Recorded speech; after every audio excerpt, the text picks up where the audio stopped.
Hi everyone and welcome back to another video. My name is Courtney if you don't know me already, and on my channel I react to all things America and other stuff as well. So if you want to get a New Zealander's perspective, definitely hit that subscribe button down below. Now in today's video we're going to check out, can China defend from a US invasion? We've checked out a few other ones kind of similar to this, whether China could invade America for example. I will link it up here. Very interesting stuff. I'm very intrigued to see what this video portrays, because obviously, you know, if the battle is happening in your own country, you obviously have the upper hand because you've got better access to weapons and, you know, all that kind of stuff. You just have better access. You don't need to transport equipment, people to different places in the world. You know what I mean? So let's check out this video today, guys. Let me know what you guys think down below and let's get into it.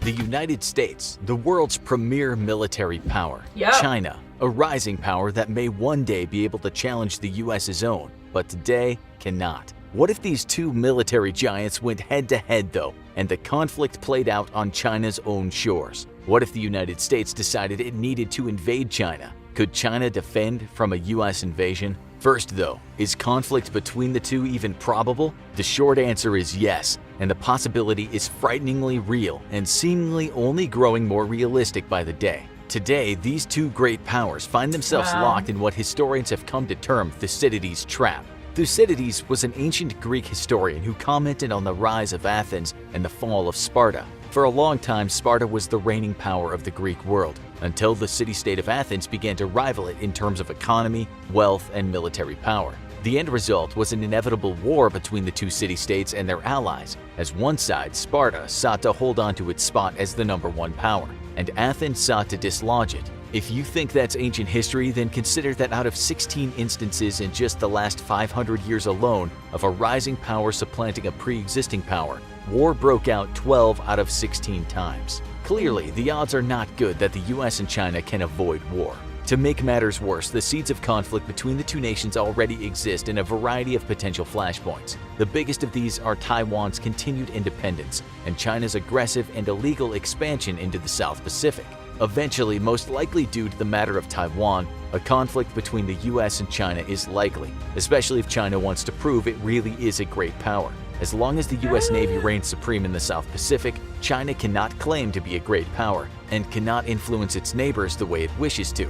For China, conflict with the US is all but inevitable, not just a matter of national pride, but one of continued political survival for a communist party that finds itself increasingly isolated from the outside world by growing democratic movements along its borders. So what if the worst came to worse? Could the US successfully invade China? The US's greatest asset is the presence of its forces all around the world thanks to defense agreements with partners and allies. This is a mutually beneficial agreement as it provides a boost to the hosting nation's economy and ensures its continued defense in the case of a war. For the US, though, it has the added benefit of allowing it to stage forces all around the world and quickly react to a conflict. American forces, with their wide network of military installations and partnerships with nations all over the globe, allow them a degree of flexibility and mobility that no other nation can even come close to matching. In a war against China, the US would rely on its Pacific bases to prosecute the conflict. Spurred on by China's growing aggressiveness against its neighbors in the South Pacific, President Obama launched a strategy of encirclement, much like that employed so successfully against the Soviet Union during the Cold War. Today, this means that US forces are deployed or can deploy from bases in Japan, the Philippines, Guam, South Korea, Singapore, Australia, and even Thailand. Plotted on a map, this clearly shows how American military power is posed to contain China, no matter in which direction it attempts to move its own military. The reverse is also true. The wide dispersion of US power in the South Pacific allows it to use military force against China from multiple avenues of approach, forcing Chinese defenses to spread out amongst a host of potential threat vectors. However, the primary purpose of US encirclement is not to start hostilities, but rather to respond to them or prevent them altogether. China's chief strategic problem is that it relies on overseas routes for most of its trade, with up to 60% of all Chinese trade passing through the South Pacific. Current U.S. force predisposition has the foot in the U.S. military poised straight on the jugular of Chinese trade, and it would not take much pressure to shut that trade off and send China into an economic collapse. In case of war, this is exactly what would happen. U.S. forces would immediately begin a naval and air blockade of all Chinese trade, boxing in the Chinese Navy all the way from the Malacca Straits to the Sea of Japan. While the Chinese Navy now for the first time in history outnumbers the U.S.'s own Navy, it largely lacks a capability to operate far from its own shores and is best suited for coastal defense. This would make it impossible for China to send a naval expeditionary force to the Malacca Straits and secure them for its trade ships. Then there's the added complication of U.S. allies and partners in the area who would indubitably join the U.S. side in the conflict. Chinese ships trying to leave their territorial waters would find themselves threatened on all sides, on top of having to deal with the formidable American Pacific Fleet. At the same time that the U.S. ships are blocking off Chinese trade, though, the People's Liberation Army rocket force would saturate U.S. bases in Guam, South Korea, Japan, and possibly even the Philippines. These attacks would overwhelm American missile defenses and cause considerable damage, requiring weeks of repair to bring them back into operational status. This huge missile volley would greatly delay U.S. offensive operations by both its air and naval fleets, not to mention the preparation of any sort of invasion force. However, it would also greatly anger the nations that host U.S. forces, as missiles like the DF-21 ballistic missile have a margin of error that can be as much as several hundred meters. Missiles would be destroying not just U.S. forces but also Japanese, South Korean, and Filipino military assets and even civilians. This would further cement support for U.S. action against China. The Chinese missile stockpile numbers in the thousands, but it is ultimately finite, and military facilities can always be repaired faster than missile stockpile can be replenished. Not to mention that long before a second volley can be fired, U.S. forces would have moved to heavily damage China's command and control assets. In the opening of the war, American stealth bombers would strike at Chinese long-range surveillance radar, command and control nodes, and precision military systems deep inside the country. These attacks would be mirrored by a missile barrage nearly as large as China's own being launched by America's large submarine fleet, most of which are capable of carrying long-range land attack cruise missiles. While China may be able to hold the U.S. surface navy at bay with its rocket forces for a few weeks, possibly even a few months, the U.S. submarine force would be impossible to target with those same rocket forces. And given China's extreme lack of anti-submarine warfare assets, the American Silent Service would all but have the run of China's coast. American stealth aircraft and submarine forces would continue striking deep into China, destroying air defense networks, satellite communication nodes, and other vital facilities for coordinating China's ability to threaten the American Navy. U.S. stealth bomber losses would no doubt be very high, potentially knocking the entire fleet of 20 U.S. B-2 bombers out of commission within the first few weeks. Air attacks would then have to rely on unmanned drones, supplemented by submarine cruise missile strikes. But eventually, Chinese defenses would be eroded enough to allow B-1 and even B-52 strategic bombers to begin to soften up Chinese coastal defenses. Going any further inland would likely be fatal for B-1 and B-52s, even at this stage of the war, with the Chinese Air Force suppressed but very much still capable. Escorting those non-stealthy bombers, however, would be American F-22 Raptors and F-35s, which would operate from repaired facilities in Japan and South Korea. While the U.S. would suffer losses to both its F-22 and F-35 fleets, the loss ratio would be extremely favorable. After a few weeks of air operations, enough of China's air defenses and most of its formidable fighter aircraft would have been thinned out to allow non-stealthy U.S. Air Force F-15s and Navy F-18s to join the fight, considerably boosting the presence of American combat aircraft. American air forces are not just more capable than China's, but considerably larger as well, with 13,264 total aircraft versus China's 3,210. Of those aircraft, the U.S. operates nearly double as many combat aircraft as China, at 2,085 versus 1,232. To make matters worse for China, U.S. aircraft are overwhelmingly more modern and capable, and its pilots more experienced. China may have the home field advantage, but the U.S. would dominate the air and sea war within a few months, putting a stranglehold on China economically. In the real world, this is the limit of the U.S.'s plans for a war with China. Destroy its Navy and Air Force and strangle it economically into submission. In today's scenario, though, we're taking this a step further. preparation for an invasion of China would take many months and require the mustering of most of the US's amphibious forces. If the US wanted to gather an invasion force and maintain its global commitments as they stand today, it would need to institute a national draft, which could potentially see it add up to 145 million additional personnel to its military. However, Holy. China's 1.3 billion strong population could muster up a defensive force of 753 million. People power. Though with its much smaller military budget, a manpower. floundering economy due to the US's stranglehold on its trade, and damage on its infrastructure caused by American air and naval attacks, China would only realistically be able to train up and equip a small percentage of this number. Likewise, the US would only be able to equip a small percentage of its own reservists, leaving the numbers advantage firmly in Chinese hands. The US has always had the capability to move forces around in large numbers relatively fast, but in recent years it's greatly increased its expeditionary capabilities, adding a number of mobile landing platforms, afloat forward staging bases, and amphibious assault ships. Today, the US maintains 3 Marine Expeditionary Forces, its primary force dedicated to kicking down the door on hostile beaches all over the world.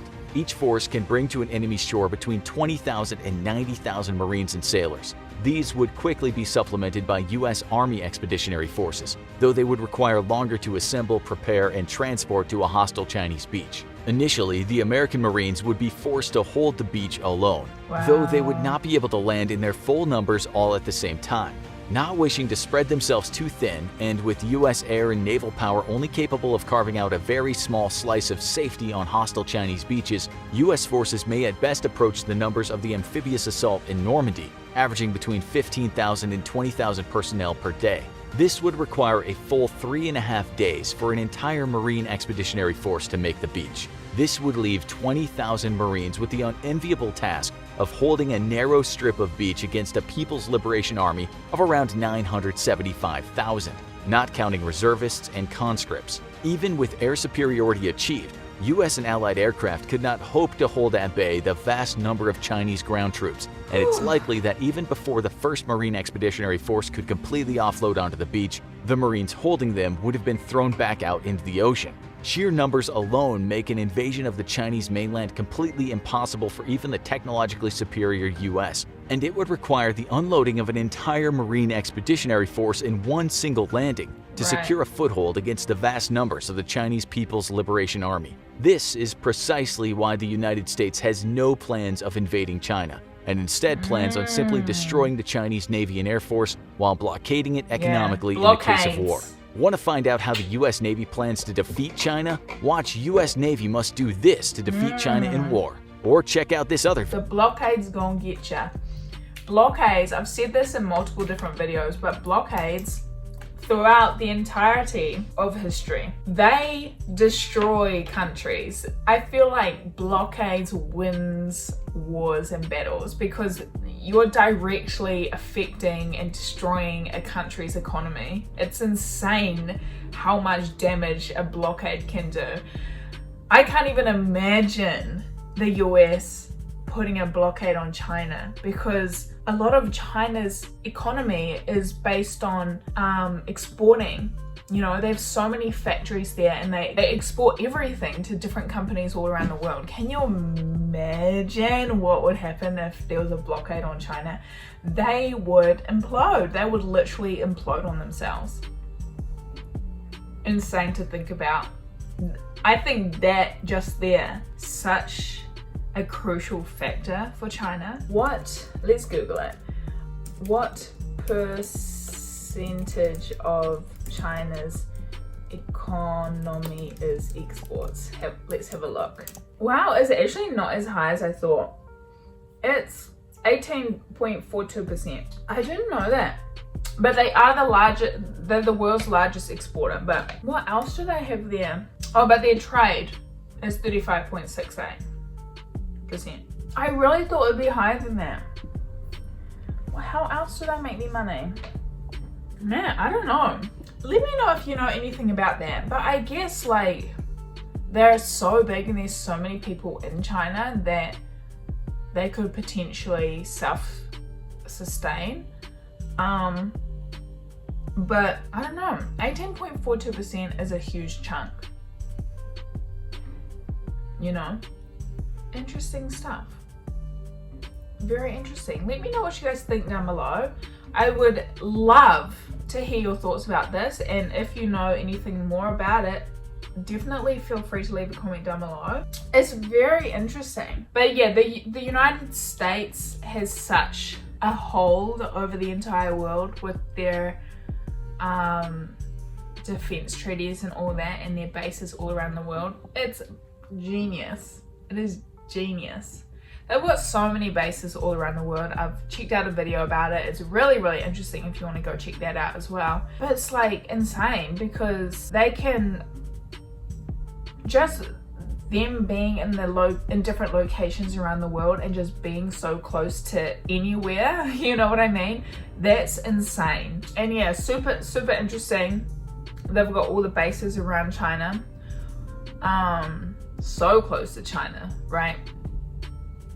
South Korea, heaps in Japan, Australia, and near Darwin, I think, in Australia.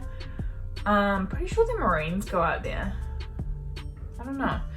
I don't know if it's just the Marines or maybe the Army goes out there too. But yeah, in general, I think the military of the US is just so powerful, and they've got that stronghold over the entire world. I think it will be years and years and years before anything pops up, like a shift in the world power. I think it's going to be years away. I don't doubt that China could, over the years, work up their military power in the world to actually compete, if you will, with the United States military. They've got so many people in their country, which of course is good for the economy. More money flowing throughout the country. So I don't know. I think one day China might become the world power. Maybe not when I'm alive. I don't know. Do you think it's going to be sooner than that? But I have faith in the United States that it's not going to happen. At least while I'm alive. What do you guys think? I'm not sure. Because the United States military is so like, it's goals hunting. It impresses me every time I look into it. It's amazing. Seriously, the technology they have and just the experience they have as a military is incredible. Let me know what you guys think down below. This was a really interesting one. Thank you guys so much for watching today's video. I really appreciate you being here watching with me. If you do have a video recommendation about anything, head over to my website, which I will link down below, and you can make video recommendations on there. But apart from that, I hope you guys are having a fantastic day today, and I will see you all in my next video. Bye guys.